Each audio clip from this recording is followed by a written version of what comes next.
Hey, what is going on, guys? My name's D-Free. Welcome back to the Dragon Ball Super discussion video. Today, I am not alone. I am joined by the one and only, the man in all white, MJ. How are you doing today? I'm doing good. Is this the first time I've actually been on your channel? Nah, it's probably the third time. Third time? Okay. Remember we did the whole Trunks thing, and then there was like another video, I forget. But yeah, it's been a while, though. That's the main point. It's been a while, yeah. I don't even remember doing those videos. Yeah, it's been a while. Yeah, it's been a while. Definitely, you guys, go ahead and check out MJ Geekless TV. The link will be down below in the description. But today we're going to talk about Goku's white aura in the preview for episode 98 of Dragon Ball Super. Of course, he has this kind of whitish aura surrounding his body while he is doing the fight with Bergamo in the preview sequence. So, a while ago, back around episode 76, right, MJ? Yeah. Episode 76, we had an episode centric to Krillin where Goku and Krillin go ahead and go into this forest and they have to fetch some herb from Master Roshi, and it was basically a ploy to get Krillin a confidence boost, we'll just say that. And in that episode, it came down to Krillin having to master his control of his ki, and then on top of that, build a calm mind, and in doing so, he had a whitish aura akin to this. Now, I don't want to go ahead and say that it's the same thing. It's kind of similar, but this was an idea that was pitched to me that I wanted to go ahead and talk about it. So MJ, I'm going to go ahead and throw it to you here. Do you think that in the preview of this, we are seeing Goku, a bit of a foreshadowing, because people have speculated that that promo art that we've seen, the poster, which is not part of this video specifically, but that is a form of perfect ki control, and we've kind of seen perfect ki control in the manga. Do you think that that is what this is, or do you think it's just something else? I don't think this has anything to do with the poster, just to be honest, you know. Yeah, definitely. Not this. Not specifically, no. Yeah, not just this. A similar concept. Maybe like a foreshadow. A similar concept. I've seen it thrown out that it may be like perfect ki control, or like he's suppressing his ki. That way Bergamo doesn't grow in size when Goku's hitting him. I don't know if that's exactly the case, because if he's suppressing his ki, why is he still emitting an aura? You know what I mean? If you go watch the ROF arc, whenever they would start to emit an aura, Whis would say, suppress your ki, and then they would just go inside their bodies, you know? So I don't know if he's doing that. I mean, that'd be kind of cool, you know. It would tie in this exhibition fight to this fight, kind of show off that Goku is like a martial arts master. He knows how to counter that technique now, which that would be perfectly fine with me. But the thing is, though, I just don't see that being the case, because like I just mentioned with the Whis stuff. However, though, this white aura, I do think this is a bit different from what happened with Krillin, because in episode 76, like you mentioned, a calm mind, and he needed to control his ki. But I think there's also a part that we overlook, and that's when Goku's fighting these monsters. They're growing in size every single time he powers up, you know, Super Saiyan to Super Saiyan 3. He just drops his power completely down. He has no aura whatsoever, and they completely disappear. Yeah, whereas he goes base form. Yeah, he goes base form, and there's no aura, no nothing. He's just completely in base. Whereas with Krillin, he had to overcome his fear, and then he did the whole, you know, control your ki and all that stuff, and then they just, you know, they vanished. So I think there's a bit of a difference between what Krillin's doing in 76 to what Goku may be doing in 98. That's just my opinion. I mean, the auras look different, you know, so... Yeah, definitely. It's a whitish outline, so that's why I said it's a bit of a stretch to kind of say it's the same thing, because you kind of talked about this a little bit prior to the recording. I'm going to have you kind of weigh your thoughts on that in a minute, but, you know, it's a whitish outline. It could be totally different. It's not the first time we've seen something like that either. I just thought that it was kind of compelling to say that, you know, maybe this is, like I said, a little bit of a foreshadow of Goku finally having mastered ki control. And it does, like you said, kind of tie into the Zen exhibition because of his previous ties to Bergamo and Bergamo's ability to enlarge. So that would be a cool little foreshadow, but I don't know if they're thinking that far ahead. But like I said, you kind of brought up something off air. Want to go ahead and bring that up here about the animation and stuff? Yeah, I was talking to you about how just certain animators may animate a scene differently, like just going off their preference, and they visually want to convey a character powering up. Now, I'm not an animation expert whatsoever, but there's many different scenes that show a different aura, you know what I mean? And I don't want to say it's contradictory, but an example would be when Goku shows up to fight Nappa, right? The whole, it's over 9,000, or for the DB Elitists, it's over 8,000, you know? Whenever you have that scene, you would notice that there's like a white milky outline around Goku. You know what I mean? Like it's almost like pulsing.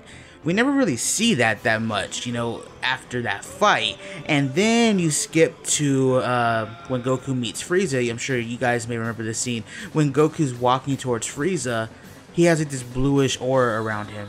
It's like very milky. Like we've never really seen that after the Namek arc. And the same with Vegeta. Vegeta had like 3 different auras during the Namek arc. So it's like this could just be a way if whoever's animating this episode, again, not an animation expert, you guys would have to go ask like Anime, AJ, World King, Kanji, those guys. But this may just be this guy's way of trying to convey that Goku's just powered up in his base form without going Super Saiyan 2, 3, and then Blue. You know what I mean? It just may be his way of doing that. That's true. One thing I'm actually honestly interested in is whether or not we'll actually get an explanation for it. Like, if it'll just kind of happen, or if Goku will say, okay, well, I need to do this, so here's this suppressed form or whatever it is, because I know how this guy is. I'm actually really curious about that now that we kind of talk about it, because part of me, you know, obviously I want it to happen, but part of me feels like they won't explain and it'll just kind of happen and we'll never know what it really was. Well, so I hope that's not the case. Yeah, I hope they, if it is something new or at least something from the past, I hope they at least explain that. But you brought something up off air about this kind of just being a way to differentiate the Bergamo fight from the Zen exhibition match to this fight, you know what I mean? Yeah, because there was a whole lot, and there still is kind of a lot of criticism of this preview and a little bit of episode 97, but mainly the preview, because it's basically a whole ton of reused animation from the Zen exhibition match before they even started recruiting characters in Goku's previous fight with Bergamo. It is the exact same choreography sequence. They literally cut it out and put it here and changed the background. And I was saying to MJ, maybe the white aura is a way to kind of differentiate that a little bit more, to kind of make it look a little bit less like the same scene. Because I don't really know what that is aside from there. Like I said, there are a bunch of ways we can try to look at this and incorporate our own headcanon, but it can just go several different ways. And honestly, I don't want to put it past the show and our previous experience with other things and say that, hey, they won't explain what that is. It could just be an animation thing. Well, do you think it's God Ki? I've seen people throw that out, that it could be God Ki, but my thing with that is that wouldn't that just make the manga and the anime just that more different? Because if Goku can use God Ki like that, you would think it would show the red form, like he would go into his red form like in the manga, you know? Yeah, and that's the thing, is like the show's kind of implied that the man could use God Ki in different forms anyway. So it's a possibility, but honestly, even if it is God Ki, we'll just probably never really know. That's funny though. That's the realization I came up with in this video. I didn't even think about that prior to recording. I was just like, you know what? I have low expectations now. It's like it could be anything, dude. But the problem with it being God Ki, in my opinion, is just like then they would have to explain why isn't he going into the Super Saiyan God form? You know what I mean? The Super Saiyan Red form like he does in the manga. You know, it would just be that much more of a. At that point, you would just really have to say, yeah, these are 2 different stories, 2 different continuities. It's like completely different. You know, it's like. And a lot of it too is I think that it's an aesthetic thing for Toyotaro because he's a bit of a fanboy, which like keeps bringing the red form back. Yeah. But I mean, this could be the anime's variation of that. It just depends on what happens going forward. If there are like later arcs and stuff, if this becomes a recurring thing, we can kind of probably revisit it and look at it a couple of different ways. If it becomes something that Goku continues to do, because honestly, I wouldn't mind that if they start fighting in their base forms like that and try to eliminate the need to actually transform, because I mean that's what was basically brought up as, you know, the outline for this show way back, because hey, we're not going to see SS2 or SS3, which is a damn lie. You know, they're just gonna it's true, bro, we've seen those forms a lot. You know, they're just gonna continue to master this godly essence, which is keeping this energy within yourself, which is directly contradicted by Super Saiyan Blue because it's clearly outside, but it is what it is. Like, I wouldn't mind that, but it could be become something that's recurring. But either way, you know, I'm interested. I want to know what happens. I don't know if they'll even tell us, but we'll see. Do you have any closing statements here, man? Just what we talked about off air is the Zamasu stuff. I mean, oh yeah. So go ahead and bring that up. I'm sorry.